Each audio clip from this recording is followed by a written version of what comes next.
To get my first slide up, please.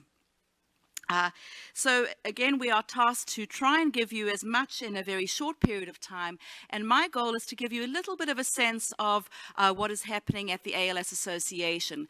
But before doing that, and I really am going to do this very briefly, I want to give a few key points about the disease that puts it in context of what our challenges and our opportunities are.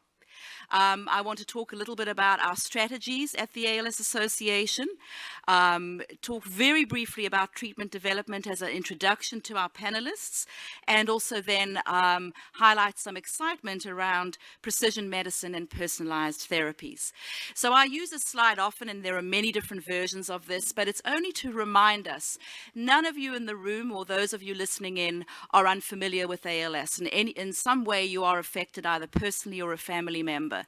But what we have to remember is the complexity of what ALS. You understand your disease and how you're living with it, but from the biology side, this is a very complicated disease, and the upper motor neurons, the lower motor neurons are making exquisite connections in a very precise way to be able to make the movements and the breathing that we require. And so it's all of these components, as well as the cells involved in the disease, that are key to what is going on.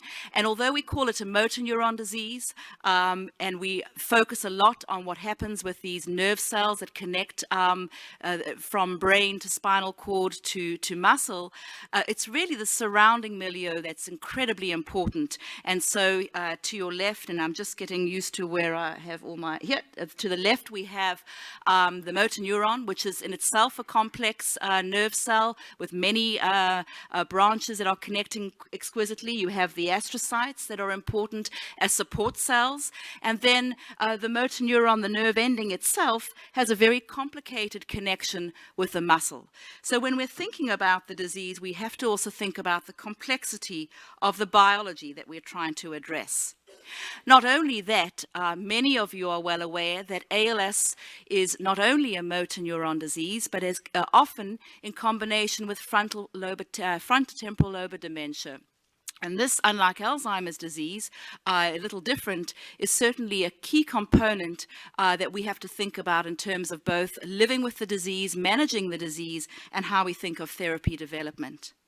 And so I'll leave it to my experts on the panel to go into this further, but just recognizing that the causes of ALS, although we know some clear mechanisms and causes involved, many of them are a very complicated combination of the environment and genetics, making the picture even more complicated from a treatment perspective. And so at the association, just for ease of discussion, really, we try and think of the various areas that we support and fund globally in these different components, from biomarkers, disease model development to clinical studies. And central to this is really a person living with the disease. And in fact, our strategies over the years have included the global efforts and a translational program to bring treatments to people with the disease, living with it now, and with the hope that they'll be meaningful for those who in the future. We really feel strongly that this is a partnership, it's a team effort, both with scientists, clinicians, and funding organizations, as well as the academic and industry sector.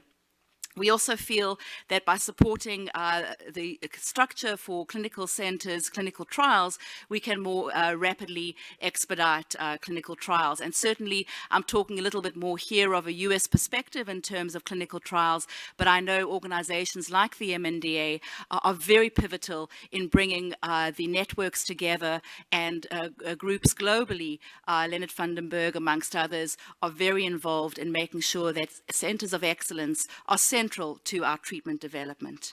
Building consortium efforts is a clear goal because, as I said, it's going to take people globally to make the difference.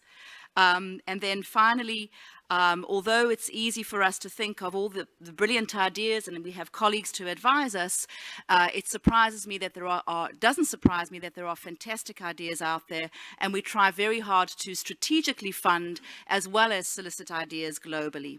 And importantly, we try and leverage our investments with partnerships to really make the investments we have go further.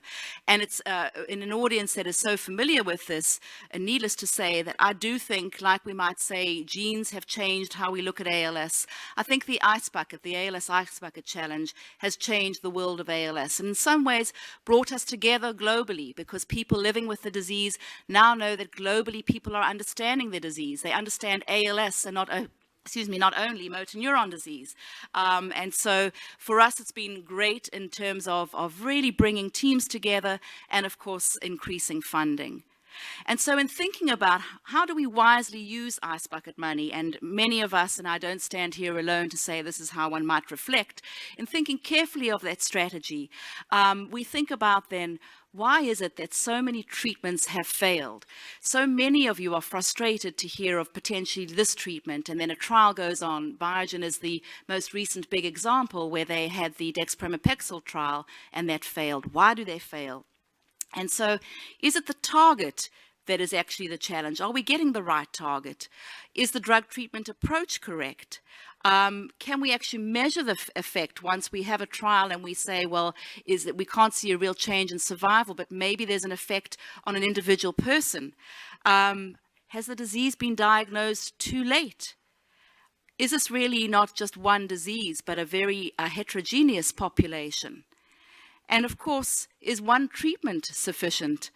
Or for a complex disorder like this, do you need multiple treatments? And of course, all of the above are things we need to consider. And that's why in thinking of how do we spend, we were very fortunate to receive 115 million, a good proportion of that going to research, but it takes 1 to 2 billion to develop a treatment for a disease with many, many failures, not special to ALS, not true only for ALS, but true of all diseases, in particular diseases of the brain, really, really challenging. So here at the early stage of the pipeline, can we really make an impact by better understanding what it is in the pathway of the disease that we're treating through biomarker development, gene discovery, disease modeling? Can we improve? We hear the story over and over again, well, the mouse is getting better and the humans are not. I question whether the mice were getting better in some of those studies. A mouse is not a human, but they are very, very valuable tools. So how can we be more clever about using our tools and relating that more closely to the human disease to have more chances of success in the clinic? And then can we improve our clinical trials? Absolutely. Can we think of more creative designs? And can we be sure when we've had a clinical trial that's failed, we know that it failed because the drug was not appropriate, it didn't get to the target, and it didn't impact that mechanism that we know is important. And then finally, an effort going on in the US, but certainly also has been done in Europe, and the EMA has put together guidelines. Can we help build a guidance together with the global community to better educate and move treatments into clinical trials and through clinical trials more expeditiously? And so what we know is it's a very promising research field, and we'll hear more about genetics. It's the right time for exciting things to happen. We know a very complex picture of the disease, as I illustrated, with many things going on, but these are all the targets that we can think about treating and developing. We know in familial ALS we have at least over 60% of the genes connected to familial ALS, and the C9 mutation, a very, very big part of that, so extremely exciting. And with all of that in mind, we thought the first big impact things that we could do, and no, we didn't conjure them up overnight. We had been building these plans, and we had business plans together, and we didn't have the funds to do them. We had 4 major initiatives, but central to this was people with ALS had to be a big part of that, and they are indeed involved in every single one of these components through providing tissue, providing clinical information, and providing samples. And so through these efforts, we feel that we can get at least closer to identifying better targets, defining the population of ALS better, and hopefully then, although precision medicine is a complicated one, because we hope we don't get such small subgroups that eventually we have a single treatment for a single person, we hope we can identify groups of people in doing so. And so I think I'm going to get the 5-minute warning very soon, and I've got lots more to say, but if I only get through this, is to say that I think we can, as a team, make a huge impact. The New York Genome Center is physically located in New York, but is really working globally with programs to help the sequencing, the data analysis, and so anyone interested as a scientist to participate, this is a growing commitment. It was set up for all neurodegenerative diseases, but we were able to, with our investment, make a mark and have an ALS-focused center of that. Project Mine is a global initiative of which the ALS Association is funding, through Ice Bucket funding, the US arm of Project Mine. And I want to give credit due here to Bernard Muller and the people living with disease that had this brilliant idea, and knowing that technology is advancing and the costs are changing, that every person with ALS should have their sequence. And it doesn't mean that immediately you'll have an answer to ALS, but with all that data, we can then start to understand better what is different with someone living with the disease compared to someone who doesn't. This is driven in the US by John Landers and Jonathan Glass, but there are many others, and many are coming together here to discuss the global effort. I touched on the fact that the mouse is not everything, and yes, we have the Mouse Bucket Challenge, but in reality is, together with many other model systems, we can really start to better understand these systems in conjunction with the disease. We have a dog that has ALS and carries the SOD mutation, for example, and we're doing a lot of the pre-screening in those dog models.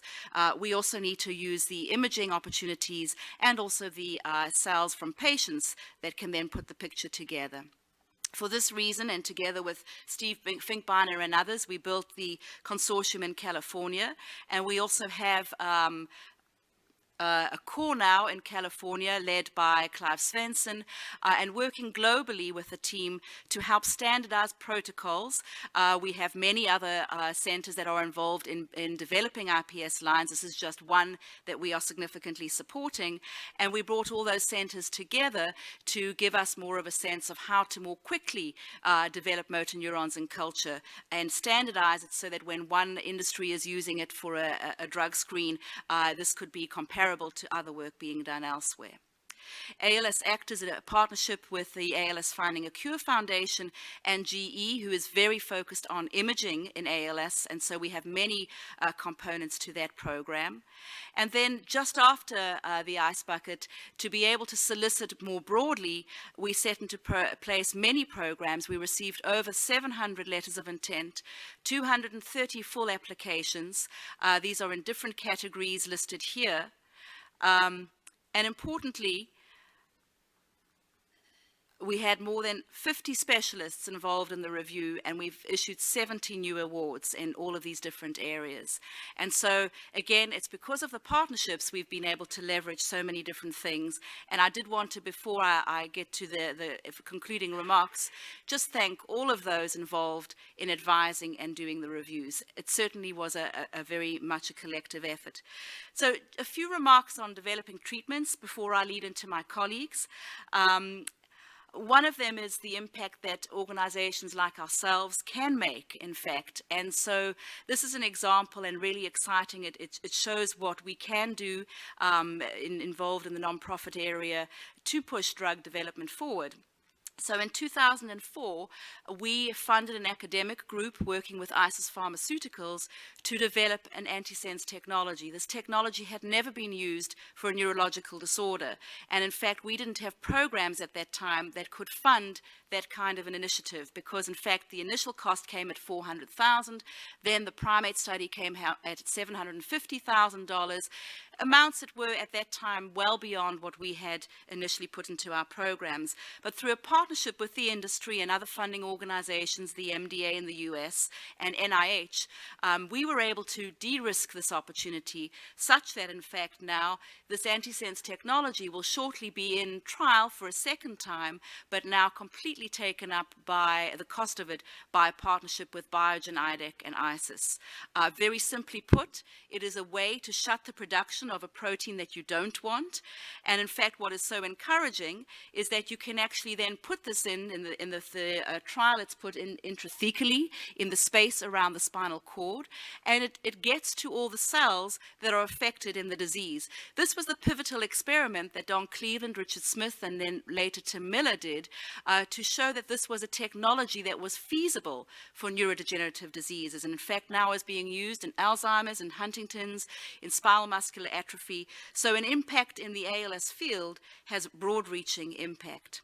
And what is more exciting is that now the C9 mutation, only discovered very recently in the last few years, is using that same technology and will be in close follow-up in trial for patients with a C9 mutation. And very simply, what we're shutting down here is that orange triangle you see in the image, a very exaggerated large expansion that should not be there and is there in patients.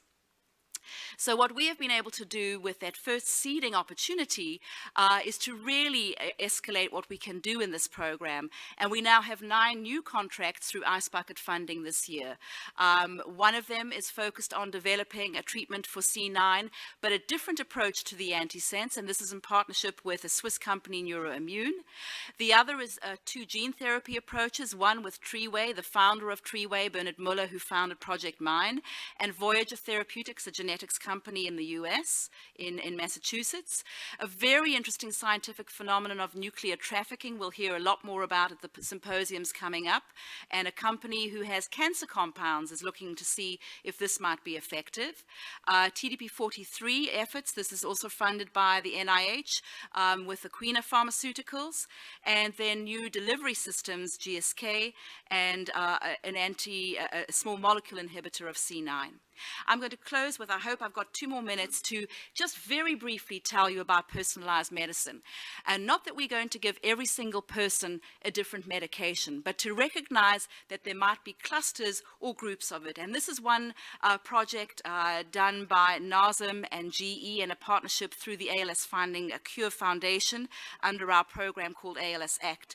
The idea is that you will, in a time frame in this particular project of 12 months, capture 50 people that don't have ALS, 50 that do, look at various components, their imaging of the brain, look at a tracer form of inflammation in the brain, collect DNA samples, do all the genetic sequencing, and look over time to see if this changes and to see if you can then group things together. I don't have time to go into this, but alongside that, there is a big initiative called GTAC. This is a partnership with Biogen and the New York Genome Center. And there's a big, I'm going to click through these, and they will be available. These are the participating centers in that big program. And we have a big program that we are partnering with, spearheaded by Team Gleason, and Steve Gleason in particular, called Answer ALS. So we have huge opportunity moving forward. And finally, I wanted to acknowledge we have to invest as well in the people that do this work. And it's a real thrill. Many of the photos here are of young fellows several years ago who now have their independent laboratories. But I think the teams of people that we can as organizations and in partnerships put together and the work going on puts together a very promising landscape for ALS research. And on that note,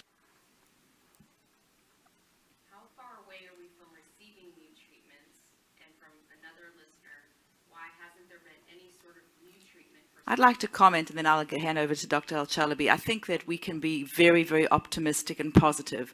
I don't think I can say to you next year there'll be something that's going to be effective, but I think we are probably better positioned than in the time that I've been involved in ALS in the last 20 years.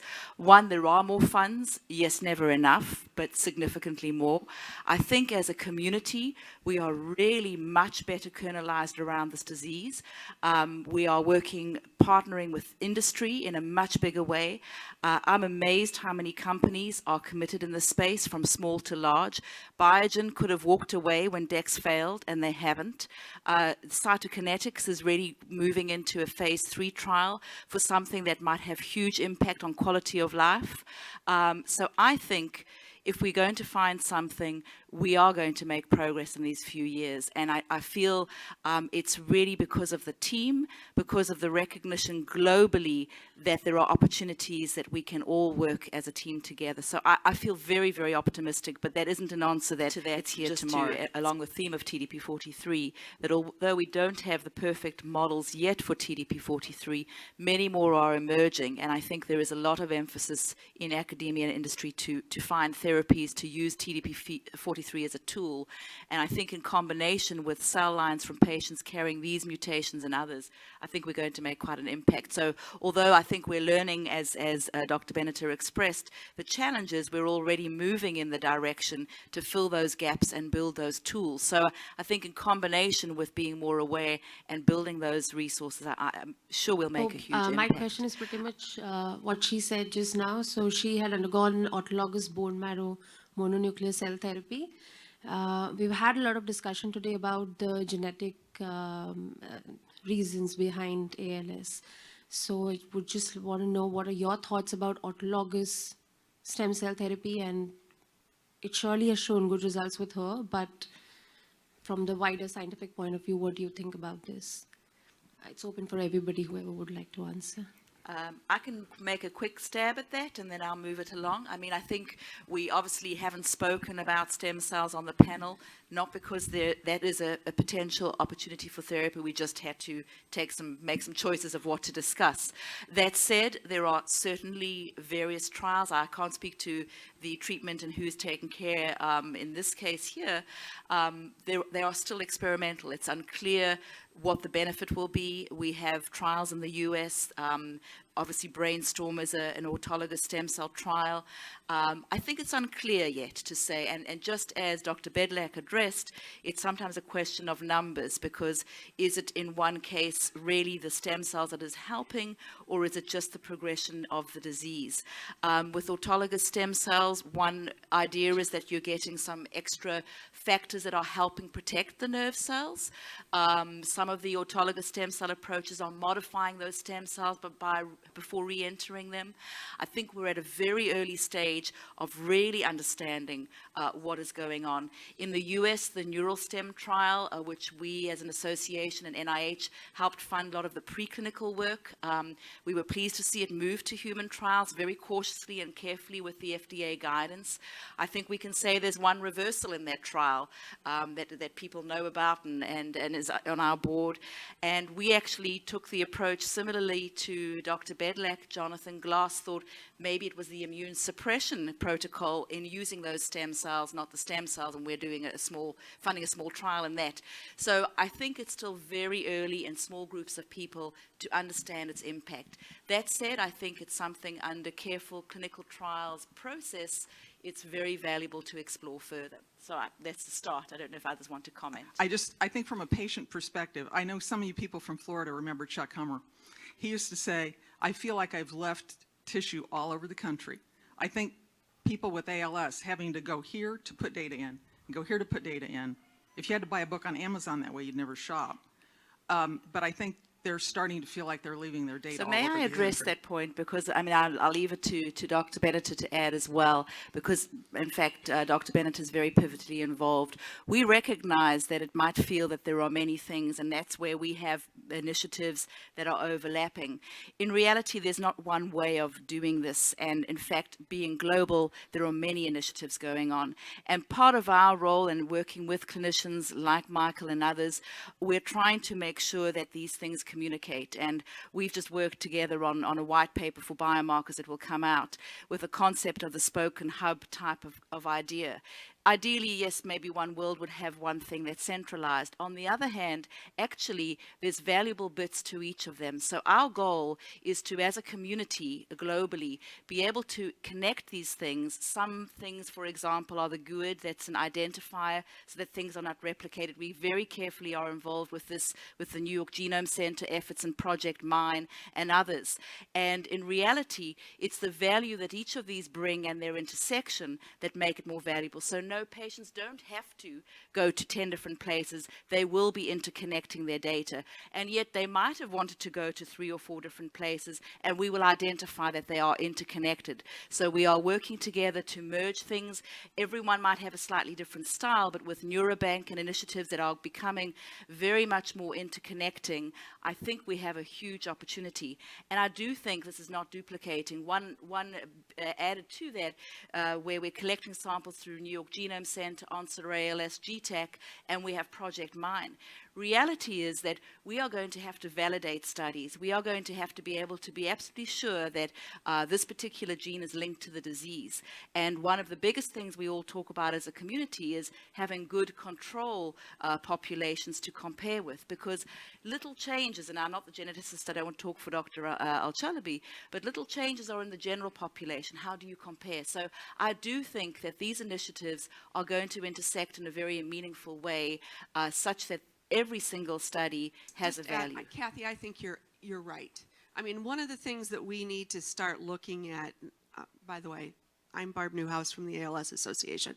One of the things I do think we need to start looking at is being able to have a person with ALS be able to go to one place and put in information, natural history information, if they're going to give a tissue sample, give it all in one place so that we are connected in a way of doing that. And I know we're all interested in working toward that, but I don't want to lose Kathy's point. I think it is difficult. Well, I know you won't lose your point, but I don't overall want us to lose the point that it does become cumbersome for patients to have to go to several different places and put in information that is either essentially the same or similar. So maybe I didn't say it clearly. They don't have to go to multiple places. They go to a place that is comfortable to them, near their clinic. Some things are, so the repository, the biomarker repository being set up with the CDC registry is a remote one. It's a very different concept because not everyone in the country, in the US, has access to clinics. But absolutely, and I think that Dr. Al-Chalabi should speak to how it's being done in Europe. There is no one place that everyone can go to, but if we can interconnect their data and they go to what is comfortable in their places would be helpful. I wonder if each of you might be willing to say what you think might be the most promising line of research or lines of research to find. And I would echo about the antisense, but to also really say an area that I think is advancing quite remarkably, it's a tough area, is the biomarker area. I'm quite encouraged by it. I think that there are a few, Dr. Benetton didn't go in the specifics around disease progression markers, but neurofilaments are really looking very interesting.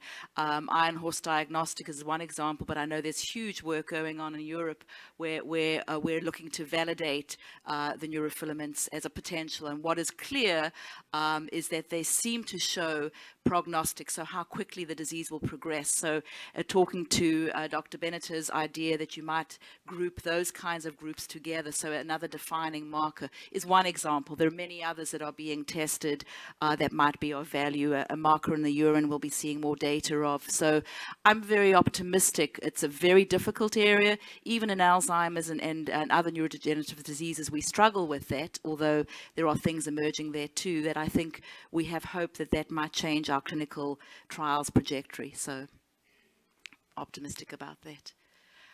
We have